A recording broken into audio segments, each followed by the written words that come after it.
ان کو یہ لگے گا اسحاق ڈار صاحب کو، یا وہ چاہیں گے کہ وہ کابینہ کو یہ باور کرائیں کہ میں تم سب کا باس ہوں. آئین میں بھلے ہی اس کی کوئی گنجائش نہ ہو، لیکن وہ بتائیں گے کہ اصل میں ڈی فیکٹو پرائم منسٹر تو میں ہوں. اچھا، ایسا وہ کیوں کہیں گے؟ اس لیے بھی کہیں گے کیونکہ ایک مرتبہ آپ جانتے ہیں کہ پہلے جب یہ وزیر خزانہ تھے نواز شریف کے دور میں 2013 سے 18 کے درمیان، تو 2013 سے 18 کے درمیان ان کو ڈی فیکٹو پرائم منسٹر کہا جاتا تھا. یعنی نواز شریف صاحب تو بس چلیں وزیر اعظم تھے اور معاملات کو دیکھتے تھے، لیکن ایکچولی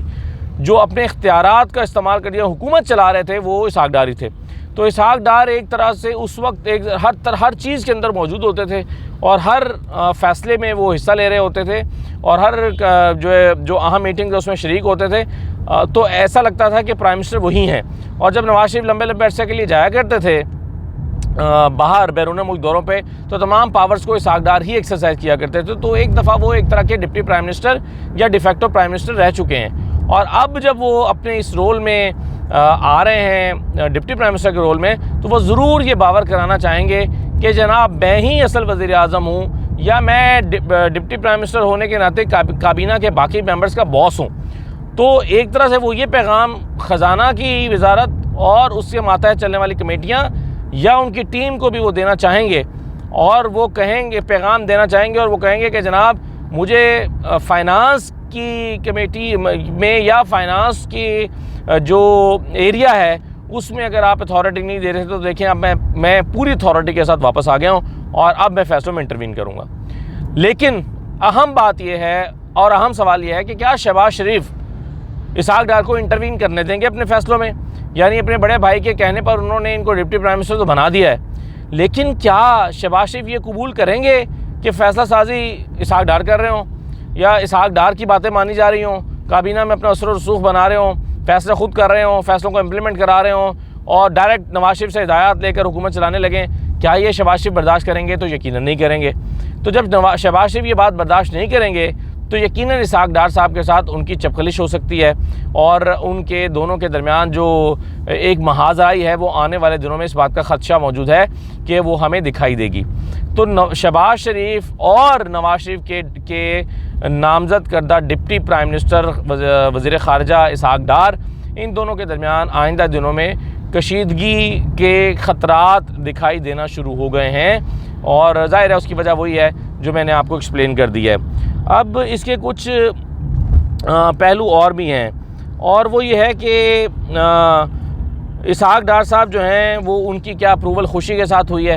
تو جیسا کہ میں نے کہا کہ ان کی اپروول خوشی کے ساتھ نہیں ہوئی، اور اس کی وجہ یہ ہے کہ اگر اسحاق ڈار آسانی سے اور خوشی سے قبول ہوتے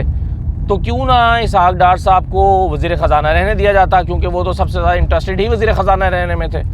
تو جب وہ وزیر خزانہ ہونا چاہتے تھے تو ان کو وزیر خزانہ کے طور پر ہی ریجیکٹ نہ کیا جاتا. تو جہاں سے کابینہ کی فہرست بنی ہے، لسٹ بنی ہے، اور آپ کو یاد ہوگا جو لوگ مجھے فالو کرتے ہیں دیکھتے ہیں، میں نے آپ کو حکومت سے پہلے ہی بتا نہیں دیا گیا تھا کہ کراس لگ گیا، اسحاق ڈار صاحب وزیر خزانہ نہیں بنائے جا رہے؟ بتا دیا تھا نا آپ کو میں نے اپنے ویلاگز میں بار بار کہہ دیا تھا کہ وزیر خزانہ اسحاق ڈار نہیں لگ رہے، کراس ہو گیا ہے. تو جب وہ بطور وزیر خزانہ ہی قبول نہیں ہیں تو ڈپٹی پرائم منسٹر کو کیسے قبول کیا جا سکتا ہے؟ تو اس کا مطلب یہ ہوا کہ اسحاق ڈار صاحب زور زبردستی سے لگائے گئے ڈپٹی پرائم منسٹر ہیں، اور اس کے لیے نواز شریف صاحب جو پچھلے کافی دن سے اپنا ایک دباؤ بنا رہے تھے اس کا انہوں نے فائدہ اٹھا کر یہ کرانے کی کوشش کی ہے. لیکن اسحاق ڈار صاحب کا ویسے بھی اگر آپ دیکھیں تو کنٹریبیوشن ہے کیا؟ وہ ایک ناکام سیاستدان کے طور پہ آپ ان کو دیکھ سکتے ہیں، کیونکہ اسحاق ڈار صاحب آپ دیکھیں کہ اسحاق ڈار صاحب وزیر خزانہ رہے، ناکام رہے. ابھی 16 مہینے کی حکومت میں اسحاق ڈار آئے تھے، اور اس 16 مہینے کی حکومت میں اسحاق ڈار صاحب نے ملک کی معیشت کو تباہ کیا. ڈالر 218 سے اٹھا کر یا 200، ان کے خیر آنے سے پہلے چند دن پہلے 230 پہ چلا گیا تھا، لیکن اس کو وہ وہاں سے اٹھا اور 360 پہ بھی نہیں مل رہا تھا. تو اور اس سے پہلے بھی آج تک جو جس رول میں رہے ہیں، اگر وہ اتنے چیمپئن ہوتے تو پاکستان کی اکانومی کو ٹھیک کر دیا ہوتا. لیکن انہوں نے چونکہ پاکستان کی اکانومی کو ٹھیک کیا نہیں ہے، اور اس کے علاوہ کوئی اور کسی اور رول میں وہ رہے نہیں ہیں. تو اسحاق ڈار صاحب جو ہیں وہ ایک ان کا ہمیشہ کردار ایک ناکام ٹیم ممبر کا رہا ہے. تو ایک ایسا شخص جو ایک ناکام پولیٹیشین کے طور پر جانا جا سکتا ہے اور ایک ایسا شخص جس کو بطور وزیر خزانہ ریجیکٹ کر دیا گیا تھا، اب وہ ڈپٹی پرائم منسٹر بن کے آ گیا ہے اور وہ چاہے گا کہ میں وزیر اعظم کے اختیارات استعمال کروں، کیونکہ میں بڑے بھائی کا نمائندہ ہوں اور چھوٹے بھائی کو تو قبول کرنا چاہیے جو بڑے بھائی نے کہہ دیا ہے۔ لیکن زمین پر حالات بدل چکے ہیں، شہباز شریف صاحب شاید یہ قبول نہ کریں، اور ایسے میں جو کابینہ کے اندر جو چیزیں ہیں وہ دلچسپ ہو جائیں گی، اور شاید